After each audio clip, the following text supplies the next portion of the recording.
High everyone, আসসালামু আলাইকুম। Welcome back to my channel. আশা করি যে যেখানে আছেন অনেক বেশি ভালো আছেন, আর আমিও ভীষণ ভালো আছি আলহামদুলিল্লাহ। আজকের এপিসোডে আমি আপনাদেরকে তৈরি করে দেখাবো চকলেট সুইস রোল কেকের বেস তৈরি করে দেখাবো। আশা করি আপনাদের অনেক বেশি ভালো লাগবে এবং অনেক বেশি উপকৃত হবেন। একদম সঠিক মেজারমেন্ট সহ দেখিয়েছি। তো আমার এই রেসিপিতে যদি আপনারা সুইস রোল কেকের বেস তৈরি করেন তাহলে 100% পারফেক্ট হবে আর অনেক বেশি সুন্দর হবে। সুইস রোলগুলো হবে সুপার সফট, খুবই সফট হবে, একদম নরম তুলতুলে, মুখে দিলে মিলে যাবে। আমার আজকের এই রেসিপি যদি আপনাদের একটু উপকারে আসে তাহলে প্লিজ সবাই আমার চ্যানেলকে সাবস্ক্রাইব করবেন, পাশে থাকা বেল আইকনটিতে একটা ক্লিক করে দিবেন। তাহলে আমি যখনই কোনো নতুন নতুন ভিডিও আপলোড দিব সঙ্গে সঙ্গে আপনার কাছে নোটিফিকেশন পেয়ে যাবেন। আর আপনাদের একটি লাইক, একটি কমেন্ট আমাকে অনেক বেশি উৎসাহিত করে পরবর্তী ভিডিও তৈরি করার জন্য। তাহলে চলো আমরা রেসিপিতে চলে যাচ্ছি।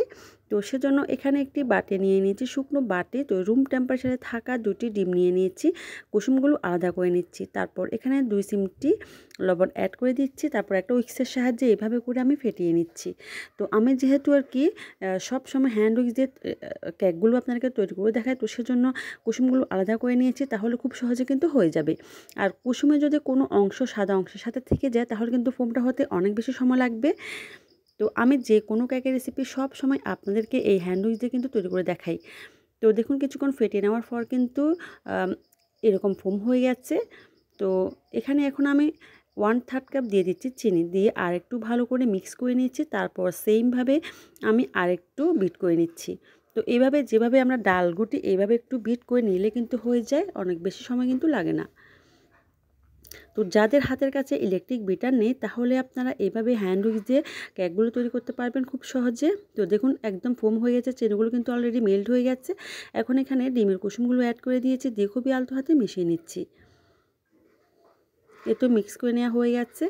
এখন এখানে দিয়ে দিচ্ছি আমি 2 টেবিল চামচ সয়াবিন তেল, আর একটু ভালো করে মিক্স করে নিচ্ছি। প্রত্যেকটা উপকরণ দিয়ে খুব আলতো হাতে কিন্তু ভালো করে মিশিয়ে নিতে হবে। তো এখন যে ফোমটা তৈরি হয়ে গেছে অনেক বেশি কিন্তু গুটাগুটি করে কিন্তু এই ফোমটা কিন্তু নষ্ট করে নেওয়া যাবে না। তো এখন এখানে আমি চকলেট ইমালশন দিয়ে দিয়েছি 1 চা চামচ, দিয়ে আর একটু মিক্স করে নিচ্ছি। এই তো দেখুন ভালো করে মিশিয়ে নেওয়া হয়ে যাচ্ছে। এখন এখানে আমি একটা স্ট্রেনার নিয়ে নিয়েছি। তারপর মেজারমেন্ট কাপের 1/2 কাপ ময়দা, 1 টেবিল চামচ কোকো পাউডার নিয়ে নিয়েছি। এখানে কিন্তু আমি মালয়েশিয়ান কোকো পাউডারটা অ্যাড করেছি।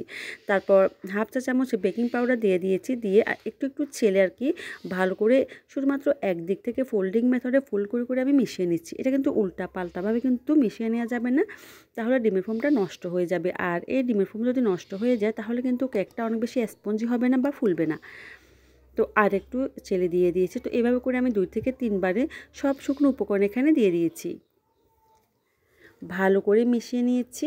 তো যখনই কোনো ময়দার গুটি গুটি বা দলা দলা অংশ থাকবে না তখন বুঝতে হবে যে ভালো করে মিশিয়ে নেওয়া হয়ে গেছে, তখন মিক্স করে নেওয়াটা কিন্তু বন্ধ করে দিতে হবে। তো স্ট্রেনারের যে কোকো পাউডারের গুটি গুটি অংশ ছিল সেগুলো আমরা একটা চামচের সাহায্যে মিশিয়ে দিয়ে দিয়েছি।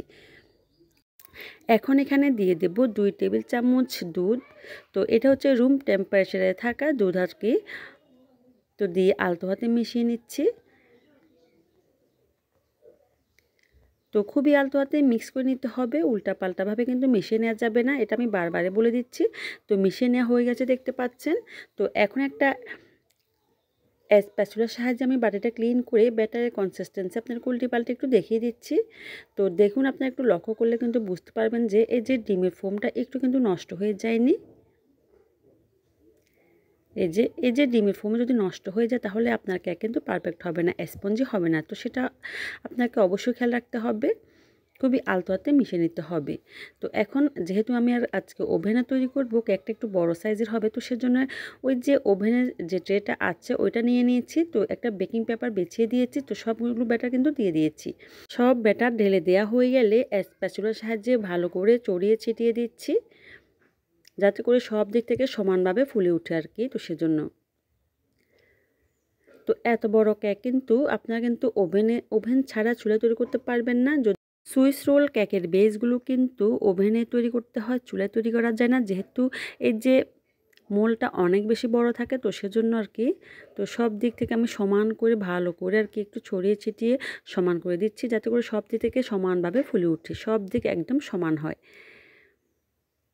তো আজকের এই রেসিপিতে যদি আপনারা এই কেকটি সেম মেজারমেন্টে বেক করেন তাহলে আপনাদের এই যে সুইস রোলটা অনেক বেশি মজা হবে, খুবই সফট, একদম নরম তুলতুলে হবে। তো এই তো ভালো করে সেট করে নেওয়া হয়ে গেছে, একটু ট্যাপ করে নিচ্ছি। এখন ওভেনে দিয়ে দিয়েছি 20 মিনিটের জন্য 150 ডিগ্রিতে আপ ডাউন হিট অন রেখে 20 মিনিট বেক করে নিয়েছি। এখন কিন্তু আমার কেকটা রেডি হয়ে গেছে। তো এখন আমি এই যে ওভেন থেকে বের করে আর কি নিয়ে এসেছি, তারপর আমি মোল্ড আউট করে নিচ্ছি। নিচে যে বেকিং পেপার আছে সেটা তুলে নিচ্ছি, তুলে এভাবে রেখে দিচ্ছি একদম পুরোপুরি ঠান্ডা হওয়ার জন্য।